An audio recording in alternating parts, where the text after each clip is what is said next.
is directly bonded to the benzene ring. If OH group is present in the side chain, then it is called aromatic alcohol. तो से कौन कहला जदि directly हमरो OH टा ring सहित हमरो जो बेंजीन रो फार्मूला हमें फार्मूला से CC6 कहूचे किंतु हमरो जो हेक्सागोनल स्ट्रक्चर जो हमें काटुचे फिर हमरो कोन benzene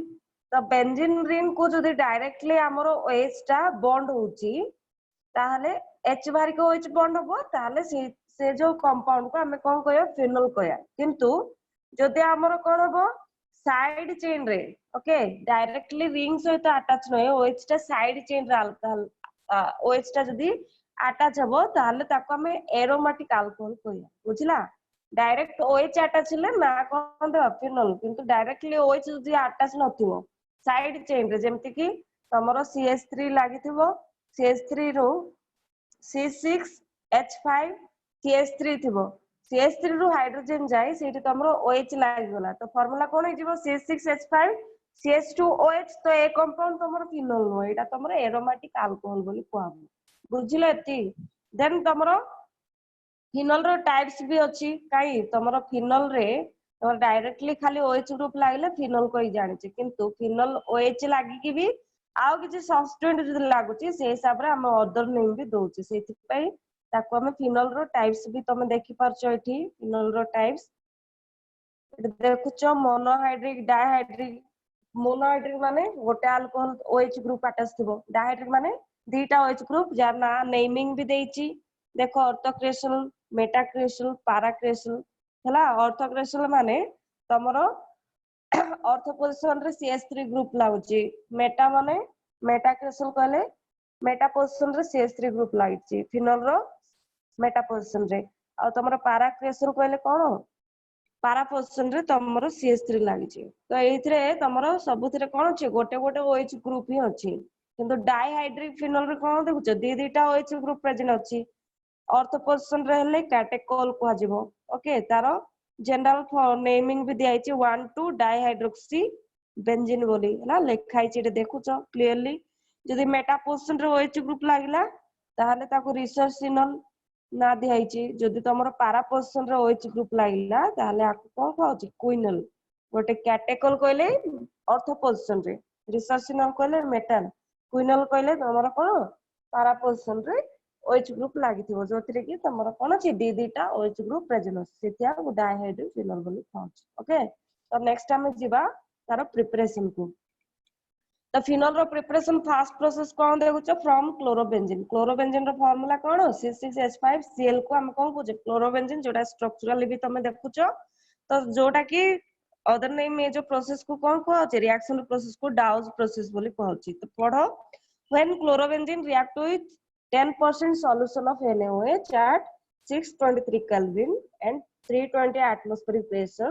in presence of copper salt as a catalyst produces sodium phenoxide which on acidification gives phenol which acidification lekha which on okay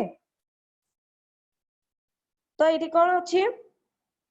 chlorobenzene को आमे कोन करूचे सोडियम हाइड्रोक्साइड सहित रिएक्शन करूचे किछि टेंपरेचर और प्रेशर ऑफ प्रेजेंस रे आउ copper salt भी निया होची तो एठी कोन होबो H2 रिलीज हे जिवो ओके एठी हमर H अछि OH Cl sorry HCl release हे जिवो तो सेइथरे HCl तमर रिप्लेस हे जिवो कोन ONA तो तमर सोडियम फिनॉक्साइड फॉर्मेशन हबो हला NaOH रु H और R Cl कंबाइन ही तमरो HCl बाहर जिवो ONA तमरो रिप्लेस हे जिवो तो तमरो कोन आसीबो सोडियम फिनॉक्साइड फॉर्मेशन हबो तो सोडियम फिनॉक्साइड को सिंपली कोन करबो एसिडिफिकेशन माने कोन करा होची एसिड रो प्रेजेंस रे हाइड्रोलिसिस कराबो जोडा को कोन कहबो एसिडिफिकेशन बोली कहै ओके तो एसिडिफिकेशन कले तमरो कोन हबो फिनोल फॉर्मेशन हबो सिंपल जिंस मन रखो सोडियम फिनॉक्साइड जदी फॉर्मेशन होला जो भी रिएक्शन रे सोडियम फिनॉक्साइड आसिला जदी तमे ताको फिनोल को कन्वर्ट करिया को चाहछो डायरेक्ट ताको कोन करबो एसिडिफिकेशन करबो तो फर्स्ट हमें कोन देखले क्लोरोबेंजीन को सोडियम हाइड्रोक्साइड को नेले तो सोडियम हाइड्रोक्साइड सहित किछि टेंपरेचर और प्रेशर केते नेला 320 एटमॉस्फेरिक प्रेशर टेंपरेचर नेला 623 kelvin as well as copper salt catalyst हिसाब रे नियाले तमरो दबो सोडियम फिनॉक्साइड जाको एसिडिफिकेशन कले तमरो आसीबो फिनोल ओके देन नेक्स्ट हम रिएक्शन कोन कहूचे फ्रॉम बेंजीन डाइजोनियम क्लोराइड रो फार्मूला जानि तो C6H5 N2Cl तो सिंपल बेंजीन डाइजोनियम क्लोराइड को वार्म वाटर सहित रिएक्शन करो वार्म वाटर माने बेसी गरम नथिबो कि पूरा ठंडा नथिबो ओके तो वार्म वाटर सहित जदी रिएक्शन करबो ताले एठु कोन हबो N2 और HCl बाहर जीवो H2 रो H और H माइनस आसीबो तो N2 HCl बाहर जीवो तमरो कोन दबो फिनोल सिंपली फॉर्मेशन हबो ला मन रखियो बेंजीन डाइजोनियम क्लोराइड को वार्म वाटर सहित रिएक्शन करबो ट्रीट कर देबो ताले सेथरो हमरा आसीबो फिनोल आउ तमरो साइड प्रोडक्ट कोन कोन आसीबो N2 HCl फॉर्मेशन हबो the next reaction from cumene isopropyl benzene जाना other name isopropyl benzene भी कुआ है क्यूमिन ओके क्यूमिन रो नेम अदर नेम मन रखो isopropyl benzene कोई ओके तो क्यूमिन केमते फॉर्मेशन होची फास्ट तार प्रिपरेशन भी देला इट रिएक्शन देखुचो बेंजीन और प्रोपीन को रिएक्शन कराबो इट लिखा है देखो benzene and propene subjected to Friedel-Crafts alkylation in presence of phosphoric acid at 523 Kelvin to form cumin तो क्यूमिन केमती हमर फॉर्मेशन हबो जेतले हमें बेंजीन और प्रोपीन को फॉस्फोरिक एसिड रो प्रेजेंस रे रिएक्शन करेबा ओके प्रोपीन और बेंजीन को तो सेइथरो हमर ए जो रिएक्शन देखुचो फार्मूला देखुचो बेंजीन रिंग ऊपर कोन लाइचे CH और दीपड़ CH3 ओके आ फार्मूला होची क्यूमिन तो क्यूमिन आसुची हमर बेंजीन और प्रोपीन को फॉस्फोरिक एसिड रो प्रेजेंस रे रिएक्शन कले तो आमे कोन करिया देन क्यूमिन को ऑक्सीडाइज करबा एटे देखुचो ता तळे देला cumin on oxidation produces cumin hydroperoxide which on acidification with dilute H2SO4 gives phenol and acetone से कोन कहला आमे क्यूमिन को कोन करबा ऑक्सीडेशन करबा तो ऑक्सीडेशन कले एठी कोन हबो एठी जो CH मझिरे देखु नगरे CH रो मझिरे कोन हबो ऑक्सीजन ऐड हे जिवो एठी देखुचो CH3 एज यूजुअल रहला तो C और H भितरे दीटा ऑक्सीजन कोन हे जिवो बॉन्ड फॉर्मेशन करबा को ही पेरोक्साइड ओके तो हाइड्रोपेरोक्साइड बोली कहल सेति में ता ना कोन दिया छि क्यूमिन हाइड्रोपेरोक्साइड तो ए जो क्यूमिन हाइड्रोपेरोक्साइड आसीबो आको कोन कर देबो ऑक्सीडेशन कर दो सॉरी एसिडिफिकेशन करबो कार प्रेजेंस रे H2SO4 डाइल्यूट H2SO4 रो प्रेजेंस रे जदि एसिडिफिकेशन करबो ताले हमरो ए जो पार्टटा कन्वर्ट जिवो कोठी की एठी देखुचो ए पार्टटा कन्वर्ट जिवो कोठी की एसीटोन को OH टा डायरेक्टली अटैच हेबो कोन बेंजीन सहित से कन्वर्ट हबो फिनोल को आरो मेकानिज्म अछि तमे सिंपल ट्रिक ही तमे मन रखियो कोन क्यूमिन को ऑक्सीडेशन कले जो CH अछि मझिरे दीटा ऑक्सीजन ऐड कर दबो जोथिरो आसीबो क्यूमिन हाइड्रोपेरोक्साइड ताकू कोन करबो ऑक्सीडेशन एसिडिफिकेशन करबो H2SO4 सहित तो सेइथरे कोन हबो ए पार्टटा को कन्वर्ट कर दबो कोठी की एसीटोन को आ बाकी OH को डायरेक्टली लिंक करबो दी रिंग की ओके तो तमरो सेइथरो आसीबो फिनोल बुझलो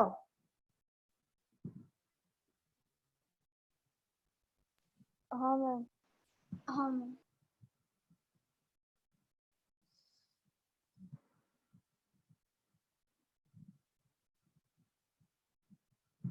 ओके देन आमे नेक्स्ट रिएक्शन को जिबा फ्रॉम नेक्स्ट रिएक्शन कोन अछि सोडियम बेंजीन सल्फोनेट तो सोडियम बेंजीन सल्फोनेट रो फार्मूला भी मन रखो ओके केमती सोडियम बेंजीन सल्फोनेट कोडो आसुची बेंजीन पार पळेला बेंजीन सल्फोनिक एसिड रू sodium benzene sulfonate formation of it पढ़ो when sodium benzene sulfonate is fused with alkali at 573 to 623 Kelvin sodium phenoxide is formed which on acidification gives phenol तो से कौन कहला direct तमर sodium benzene से लिखा है तो सोडियम बेंजीन केमि आसुची देखो बेंजीन सल्फोनिक एसिड को सोडियम हाइड्रोक्साइड नबो ओके बेंजीन सल्फोनिक एसिड को जेतेला हमें सोडियम हाइड्रोक्साइड सहित रिएक्शन करबा तो तमरो कोन होची H2O बाहर जीवो ओके H2O बाहर गले इटे H रहला इटे OH रहला ओके OH और H मिसी H2O बाहर गले H बदल रे Na टा तमरो रिप्लेस हे सीथरु ही तमरो कोन फॉर्मेशन हबो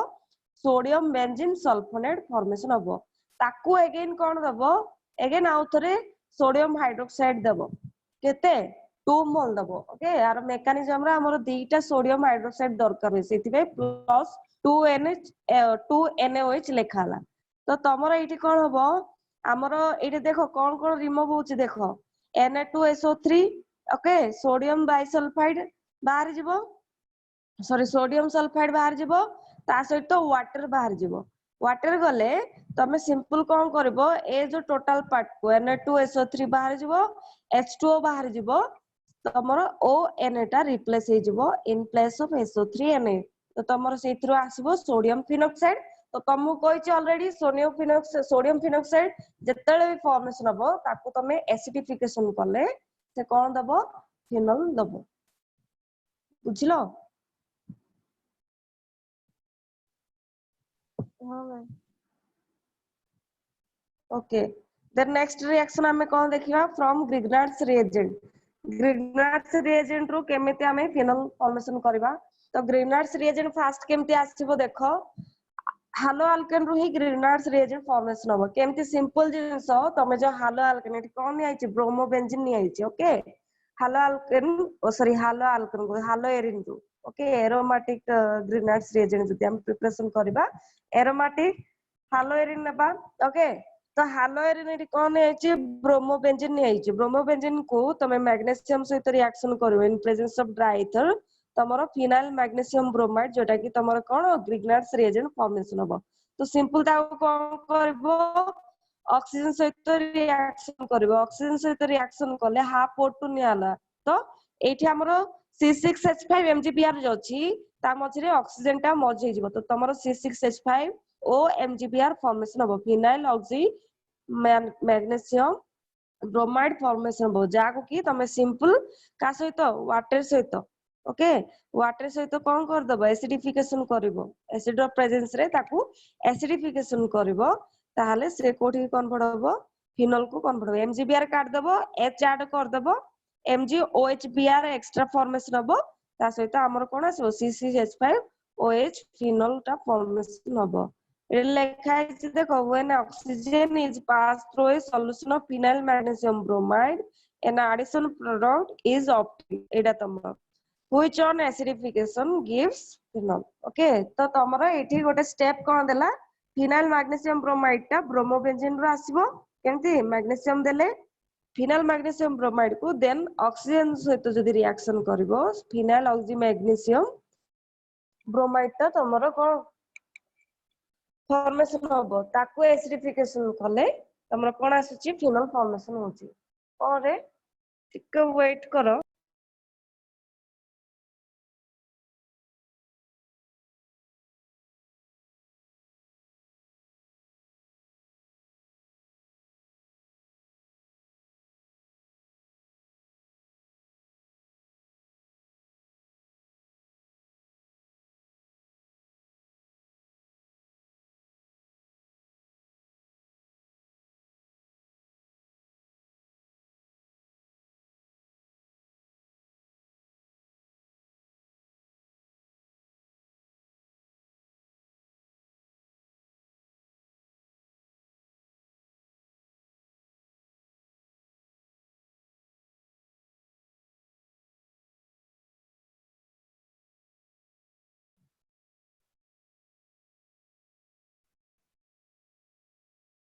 बुझिला कि नहीं रे हाँ ma'am okay then next reaction को जीवा from sodium salt of salicylic acid एटा तो हमर लास्ट प्रिपरेशन ऑफ फिनोल तो एठी कोन होची हमें सोडियम सालिसिलेट हला रिएक्शन देखुचो फार्मूला मन रखिबो ओके फिनोल एटा पढो phenol can be prepared by fusing sodium salicylate with soda lime this is called decarboxylation method decarboxylation माने तमरो कार्बन डाइऑक्साइड बाहर ताकू ही प्रोसेस को कोन कहजे डिकार्बोक्सिलेशन। तो एठी तमे कोन देखुचो सोडियम सैलिसिलेट नि हला ए फार्मूला रो ना कोन सोडियम सैलिसिलेट ताकू कोन दबो का सहित रिएक्शन करिवो सोडा लाइम का को जाय NaOH आउ कैल्शियम ऑक्साइड को ओके NaOH कैल्शियम ऑक्साइड को कंबाइन कले तारो ना कोन दिया ओके। तो जे हमें NaOH CaO को सोडियम सैलिसिलेट सहित रिएक्शन करबा सेथिरु कोन हबो Na2CO3 एठी देखुचो Na2CO3 रिमूव हे तमरो डायरेक्ट कोन आसीबो सोडियम फिनॉक्साइड एठी तमरो मेकानिज्म अछि रे तमे डायरेक्ट तमे मन रखिबो हला सोडियम सैलिसिलेट को सोडा लाइम देले सेथिरु हमरो रिमूव हेबो Na2CO3 रिमूव हे तमरो कोन देबो सोडियम फिनॉक्साइड देबो कहि मन रखियो। तो सोडियम फिनॉक्साइड को सिंपल कोन करियो एसिडिफिकेशन करबो तमरो कोन आसीबो फिनोल फॉर्मेशन होबो बुझिलो।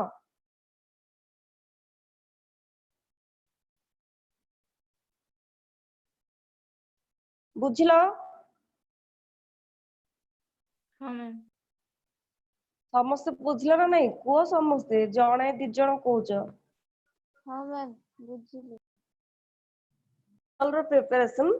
तो हमर तो पीडीएफ आज एतिकी अछि टाइम भी ओवर तो हेने और 2-3 मिनिट अछि। नेक्स्ट क्लास रे हम फिनोल रो केमिकल प्रॉपर्टीज पढिया एबे फिजिकल प्रॉपर्टीज तो मु बुझी दोउची ओके। तो फिजिकल प्रॉपर्टीज देखो फिनोल आर कलरलेस लिक्विड्स और सॉलिड तो से कोन कहला फिनोल तमरो कलरलेस ओके तार किछि कलर नै व्हाइट कलर देखा जबो तो फिनोल तमरो इधर लिक्विड भी सॉलिड फॉर्म रे भी रुहे ओके। देन नेक्स्ट तमरो पॉइंट पढ़ो दे possess characteristics order due to formation of phenolquinone से कोन कहउची फिनोल रो कोन थाउची भलो तमरो ऑर्डर थाउची ऑर्डर माने कोन रे बासना ओके। फिनाइल तमे फिनाइल पकोच ना नहीं फिनाइल यूज करछ ना रे बाथरूम रे क्लीन हाँ पाई मैम। ओके। तमरो जेती भी तमरो एरोमेटिक कंपाउंड प्राय तमरो कोन ऑर्डर थाउची ओके भलो स्मेल प्लीजेंट स्मेल थिबो तो फिनोल रो भी तमरो कोन भलो ऑर्डर अछि ओके काई कि से ड्यू टू फॉर्मेशन ऑफ फिनोक्विनोन सेठी तमरो कोन होची फिनोक्विनोन कहि गोटे कंपाउंड का फॉर्मेशन हो जोति पई फिनोल दा तमरो भलो ऑर्डर दे। देन नेक्स्ट पढो phenol are less soluble in water but readily soluble in organic solvents such as benzene ether etc से कोन कहउची फिनोल तमरो वाटर सहित लेस सॉल्युबल माने पूरा पूरी तमरो सॉल्युबल होबनी फिनोल ता वाटर सहित तमे देखिचो ना फिनाइल जाक तमरो वाटर सहित मिसे की तेलिया तेलिया कि रहुए ना नहीं हला तो तमरो फिनोल ता सेमती वाटर सहित तमरो पूरा पूरी सॉल्युबल होबनी किंतु तमे जदी ता किछि ऑर्गेनिक सॉल्वेंट देबो जोटा कि एग्जांपल्स देला फिनोल इथर कि तमे क्लोरोफॉर्म ए जा होची तमरो ऑर्गेनिक सॉल्वेंट तो ऑर्गेनिक सॉल्वेंट रे से आराम से पूरा रेडीली माने पूरा पूरी डिसॉल्व हो पारियो। देन नेक्स्ट पॉइंट कोन देला phenols have higher BP than the hydrocarbons aryl halides etc of comparable molecular mass से कोन कहउची जदी हमें किछि हाइड्रोकार्बन नेबा एराइल हालाइड नेबा और फिनोल नेबा जोटा कि तीनटा जागर मॉलिक्यूलर मास प्राय तो पाखा पाखी सेम थिबो नियरली इक्वल थिबो तो से केस रे जदी हमें एमानकर बॉइलिंग पॉइंट कंपेयर करिया ताले फिनोल रो बॉइलिंग पॉइंट हाई हबो से मानकु बुझा पड़ची कम पई जेतु तमरा फिनोल रे कोन हाइड्रोजन बॉन्डिंग फॉर्मेशन होई काई फिनोल रे हमरो OH जो अछि फिनोल फिनोल भितरे कोन हबो ऑक्सीजन हाइड्रोजन भितरे तमरा कोन हबो हाइड्रोजन बॉन्डिंग फॉर्मेशन हबो जोथि पई फिनोल रे कोन होची स्ट्रांग हबो फिनोल रो फोर्स ऑफ अट्रैक्शन कोन हबो से केस रे स्ट्रांग हबो जोथि पई तमरो बॉइलिंग पॉइंट भी अधिका हबो इन केस ऑफ फिनोल बुझिलो। हाँ ma'am. Okay then next chemical properties पढ़िबा त फर्स्ट से कोन देला एसिडिक नेचर ऑफ फिनोल तो एसिडिक नेचर ऑफ फिनोल रे तमरो कोन हमें अल्कोहल रो भी पढ़िथिले एसिडिक नेचर अल्कोहल भी रहउची हां नहीं काहे अल्कोहल कोन दोची H+ आयन दोची ना नहीं अल्कोहल पढ़ला बेले कहिथिले ना। हाँ मैम। गोटे रिएक्शन रो आमे जानि पारुथिले जे अल्कोहल एसिडिक नेचर देखाय कोन पई जेतु सिटी हमर H+ आयन बाहर कइबे तो फिनोल रो भी कोन थाउची एसिडिक नेचर होची किंतु तमे जदी अल्कोहल और फिनोल को कंपेयर करबो काहारो एसिडिक नेचर अधिका ताले फिनोल रो acidic nature the acidic nature of phenol is more than the alcohol okay तो एठी हमें ओनली फिनोल रो एसिडिक कैरेक्टर पढिबा केमिति देखो एठी कोन देला फिनोल को जते बेला हमें वाटर सहित हमें जानि छे जो भी कंपाउंड वाटर सहित डिसॉल्व हे H+ आयन दबो ताको हमें एसिडिक नेचर देखाय बोली जानि छे बुझा पड़ची तो जते बेला हम फिनोल को H2O सहित रिएक्शन करबा फिनोल रो H टा ओके एठी जो H देखुचो H टा बाहर जीवो H+ आयन है तो H2O सहित से कंबाइन है H3O+ आयन को से कन्वर्ट होबो तो हमरो एटा फिनॉक्साइड आयन फॉर्मेशन होबो तो ए जो फिनॉक्साइड आयन कोन देखाए रेजोनेंस स्ट्रक्चर देखिबो ओके एठी देखुचो तार रेजोनेंस स्ट्रक्चर किंतु अल्कोहल रो रेजोनेंस स्ट्रक्चर आसीबो कि अल्कोहल रो रेजोनेंस स्ट्रक्चर नाही अल्कोहल मना नै H+ आयन दोउची कोइ कि हमें कोन जानले अल्कोहल रो भी एसिडिक नेचर अछि कोइ किंतु हमें कोन देखुचे फिनोल भी एसिडिक नेचर देखौची किंतु मु एबे तो मु कहली phenol is more acidic than alcohol why जेतु फिनोल रो जो फिनॉक्साइड आयन आछि phenoxide ion is more stable than the alkoxide ion okay alcohol रो कोन आसबो अल्कोक्साइड आयन आसबो किंतु phenoxide ion is more stable why phenoxide ion shows resonance structure okay phenoxide ion का तमरो रेजोनेंस स्ट्रक्चर देखबो तमे जानिचो जार जत्ति की रेजोनेटिंग स्ट्रक्चर देखाए से सेत्ति की स्टेबल हुए आउ से जत्ति की स्टेबल होबो तार जो कंपाउंड ता सेत्ति की एसिडिक कैरेक्टर शो करिवो सेति पई हमरो फिनॉक्साइड आयन जेहेतु रेजोनेंस स्ट्रक्चर देखुची सेति पई phenol is more acidic nature बुझिलो हाँ मैम ओके एति ही तो आज रो पीडीएफ एति के पढो ओके देन नेक्स्ट क्लास रे हमें